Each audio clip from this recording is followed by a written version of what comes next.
What's going on, everybody? It's your boy KRYPTONIAN saying here, bringing you guys another review for Black Clover. And now that Black Clover Chapter 337 is done in the books, boy, do we got a lot to talk about here, because our boy Asta has just turned up in Yami's homeland and is about to undergo some intense training, because as he got told in this chapter, as he currently is, if he were to fight against Lucius again, Asta would die. We learned more about Yami's past in this chapter, and we got some of the Black Bull's reactions to Asta being declared as being dead. This is going to be one of those chapters that keeps his foot on the gas in the overall scheme of this arc. While it's not action-packed, it continues to raise the conflict stakes of the story in a very meaningful way, while giving the readers more to be invested in. So with my initial thoughts out of the way, let's back things up a bit and let's dive into the review. So the chapter opens up with Asta waking up in the land of sun along with Libe, who is being healed off screen. Asta has this giant scar on his chest, but he's been healed of the injuries he sustained in his battle against Lucius. It's in that moment that Asta wonders to himself, how did I get healed when Mimosa isn't here to heal me? That's when we get introduced to this new character who appears to look just like Yami, to the point where some people might even think this might be Yami's brother, but in truth, there isn't any blood relation to these two that's revealed in this chapter. This new character is Yami's childhood friend,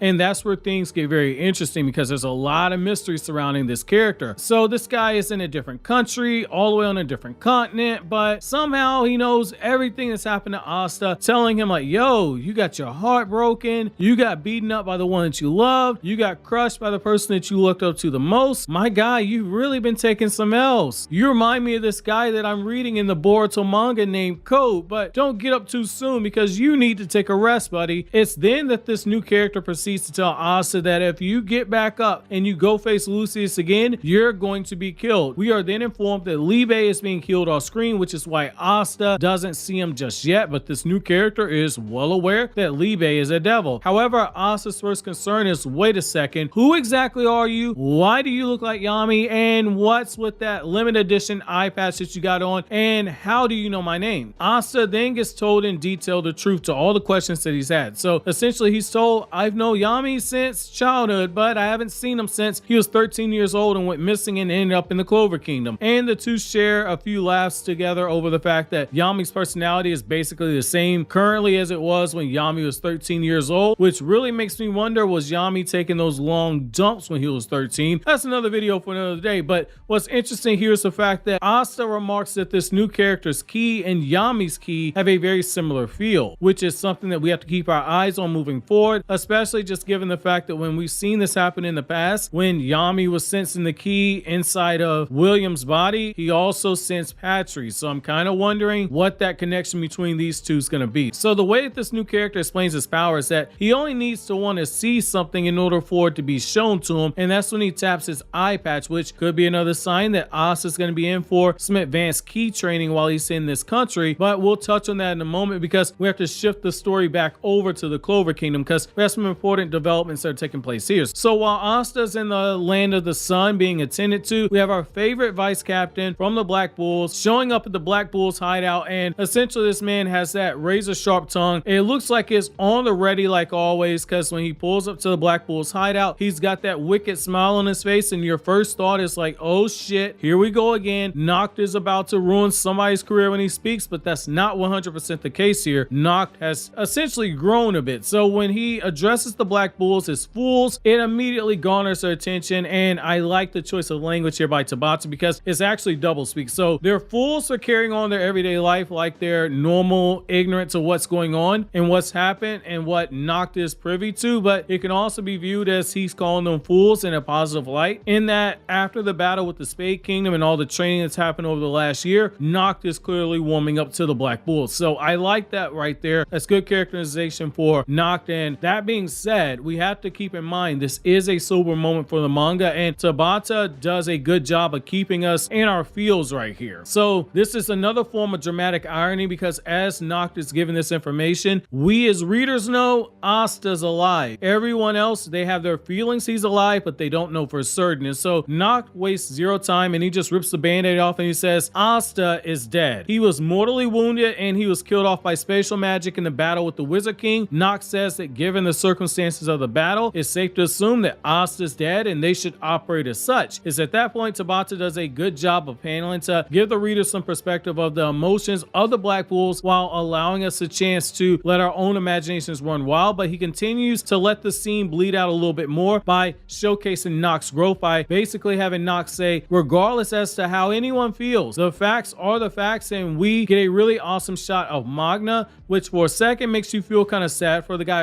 or at least I did, because of the way that he's drawn, which is then when Tabata drops another hammer on the Black Bulls and on us as readers. So Nock reveals like, yeah, Asta's dead, but I don't think he's dead. He goes on to state that regardless of what they personally believe is reality, he himself won't believe that Asta's dead unless he can see his cold and lifeless body for himself. The shot of the Black Bulls in the panel as the words "not dead" are shown on the screen was a very powerful use of the impact panel, which other mangaka might have wasted panels with the impact panels being used for action sequences. This was drawn in a way that the weight of the words and the emotion on the scene lands just as hard as any punch. The build up to this shot was very well done when you look at the pages and the panels leading up to this. It wasn't rushed to, and the way that each character has their own unique expression that is completely fit with their personality and it isn't some copy and paste expression. It shows the heart of this artwork on full display here, and it makes us as readers feel even more hope, which is so fitting because the story in this chapter offers all hope for the readers, whereas the last chapter built on despair and foreboding that came from Lucius making more paladins and making waves with his plans and targeting Yuno, who is also targeting him. This chapter shows that Asta and the Black Bulls aren't taking this change of events lightly, and this chapter serves as a bit of a new hope theme for this story. The new character then goes on to tell Asta that you can't win as you currently are, but don't worry, all hope isn't lost for you, Asta. Since you're here, you might as well train. That's when we have a young woman pop up on the scene who opens up the windows to show us that the world of Japan and Black Clover looks a lot like how we would have expected, and we get this very beautiful double page spread that should take your breath away with how detailed it is. Asta's then told that he needs to get his power level up right now without delay, and we learn that the man who's speaking is the general of the country of the Land of Sun, which is pretty nuts when you think about it. Think about the progress that Asta made under Yami, who left his homeland at 13 years old. Asta's about to get Super Saiyan levels of training right now because he's training under the general of this land in order to go back and take down the Wizard King of his kingdom, which is so fitting. Asta is being trained by one leader to go take down another leader, which in turn helps Asta walk the path of becoming the leader of the Clover Kingdom. I see what you're doing right there, Tabata, you mad genius you, especially given that Asta's probably going to be trained by this general, and this general is going to have more understanding of ki than somebody like Yami did, because Yami left when he was still young. This guy's had years to train with ki, so that's going to be huge. However, the big question we have to ask ourselves right here is that what in the world does that deal with the eye patch? How does it allow him to see as much as it does? Now, my guess is that it deals with ki, and in some kind of way, this would be a good time to explore more about that, but Tabata's in a good situation right now as a writer. He can write the story a few ways. He can further explore what's going on with Asta. He can have Asta do some of his training off screen, but not all of it off screen, just some of it, and focus in on some of the events of the Clover Kingdom, perhaps Yami versus Lucius or Yuno versus Lucius. There are a few different ways that this can go, and I absolutely love it. The man had 3 months off to map out his story, and he's clearly got a plan put in place, so it's time for us to sit back and enjoy the ride and trust this man to see where he's going to take this, because he's more than earned the respect. While people are making the Disney Clover memes, this man was out here cooking up the best plot twists that the manga's had, and he hasn't missed on one chapter since he's come back. To be 300 plus chapters into the story and into the final arc and still world building effectively, it's no tall task at all, and I applaud him for it. However, my question to you guys is, what do you guys think about this eye? Is it somehow connected to Lucius' ability to see multiple timelines? Is this eye making use out of magic, or is it making use out of ki to see multiple scenes in the present? Let me know what you guys think down in the comment section below. But while you think that over, consider watching these other videos you see on the screen right now.